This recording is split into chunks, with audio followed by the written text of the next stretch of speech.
Tesla rallied on Monday as their earnings report is all set to be announced on Wednesday. So is it the right time to buy the stock? Keep watching as we go through recent news as well as my chart analysis and price prediction. But before we do that, subscribe to our channel Stocks 101 for regular stock market updates. First up, LinkedIn's co-founder Reid Hoffman in an interview has said that the Optimus robot will be a game changer as it replaces workforce in all the right places, doing tasks that people generally dislike.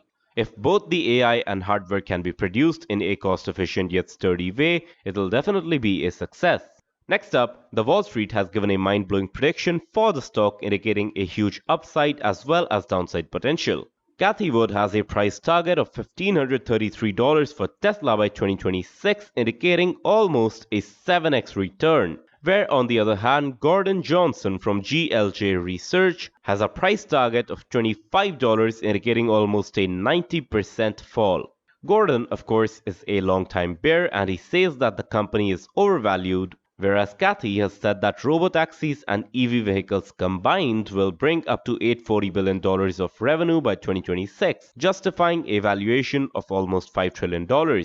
In our opinion, both of these analysts have little data to base their statements on, but Cathy's analysis makes more sense. With all that in mind, let's analyze the charts. So as you guys can see right here, we're now in the 1-day chart for Tesla, and as always, we'll first analyze the 1-day chart, then the 1-hour chart, and to end it off, we'll get to the 5-minute chart. But right off the bat, I already told you guys that we'll get a gap up on Monday, and as you guys can see, we did get a gap up on Monday over here. We got a pretty big gap up on Tuesday as well, but we pretty much lost all of that value. So coming to the real question, is the Tesla stock a good buy?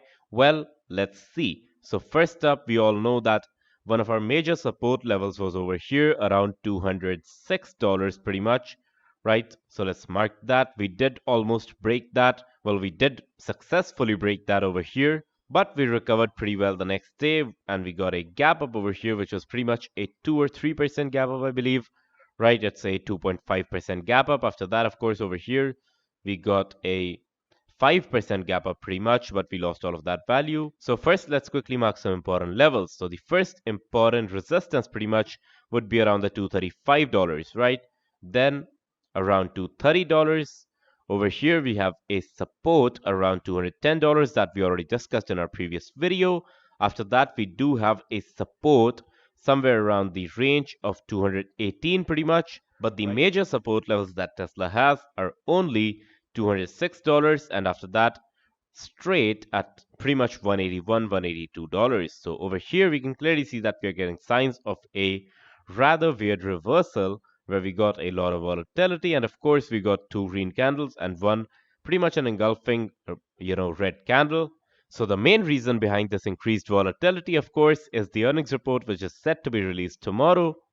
But if we take a look at the current price action, of course, it's still bearish. So if we look at the current trend, well, as you guys can see, still bearish. If we want to reverse this, we'll probably have to break first up this level over here at $230, then $235, and that would be a pretty cool thing. With that, my analysis on the stock pretty much remains the same, that I'm bullish on the stock long term, but definitely not in the short term. I believe that the stock is bound to go down, but in my opinion, we'll probably go down all the way over here around the $210 range before we get a rebound. That is, of course, if the earnings report is positive. If it's not, then, well, we're pretty much bound to get to the $180 range. But with that being said, I don't believe there's much left to analyze in the 1-day chart. So let's quickly jump into the 1-hour chart. If we look at the hourly chart, we can clearly see that we got a gap up over here, after which we were pretty much range bound in this range around 217.65 and 221. And now we can see the same resistance around 221.5 acting up over here on the current candle on 18th October. Of course, if we talk about 18th October, we got a gap up, as I already told you over here. And then we got a pretty straightforward bearish candle, which indicated that there's a really strong selling pressure. Now we're getting somewhat of a squeeze by the buyers, right? They're trying their best to push back into this range and maybe turn this candle into a green, but it's very hard. And in my opinion, the only possible scenario over here is that we might get a reversal from the $218 support over here, right? 218. And once we get that reversal, we'll probably end the day off somewhere around here. But I don't really believe that we'll end the day off in a green candle. But now let's quickly jump into the 5-minute chart to analyze the real stuff. Now we can clearly see over here that, the first candle, of course, was pretty bad itself, but then we got this pin bar candle over here, which indicated strong selling pressure and, of course, weak buying pressure. We did get supported around 221 and we got resisted around 224.5. We broke the $221 support over here and then we got pretty good support around 218.6.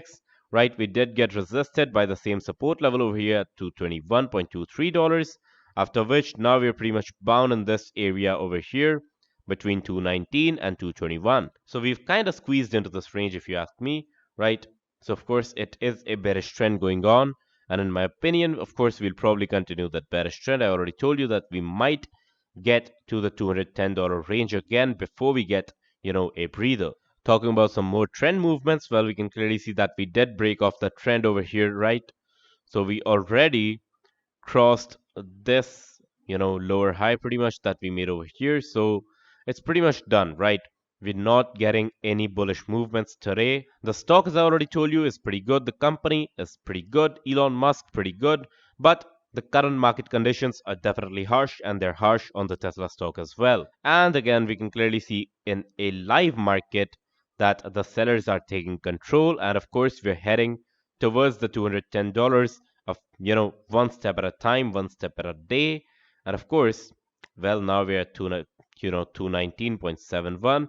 The candle turned into a rather bearish one, and of course, it hit the support pretty much over here around 219.6. Now let's quickly see what happens. Well, we broke it. Now, of course, we're probably headed for this one. And if we break this as well, well, that would, well, that's pretty much what I'm expecting. But again, that's a very bad scenario for long term, or rather just short term buyers. Of course, long term buyers are not affected by this since they're just buying up, piling DCA and set back tight. But for short term traders, I would just recommend that you should, look out for swing opportunities, look out for intraday opportunities, scalping opportunities, and just trade, right? You don't have to necessarily buy the stock to be a Tesla fan. You can short the stock short term and, of course, make good money. But what really matters in the end is that you make money. With that being said, of course, I reiterate on my analysis the stock is bullish in the long term, right? This short term slump definitely does not make it a bad company in my eyes. But with that being said, you should definitely do your own research before you trade because this definitely is not financial advice. If, however, you enjoyed my analysis, be sure to hit the like button. If you did not enjoy it, be sure to hit the dislike button. You can subscribe to our channel, Stox 101, for more such videos. And as always, I'll see you guys in the next one.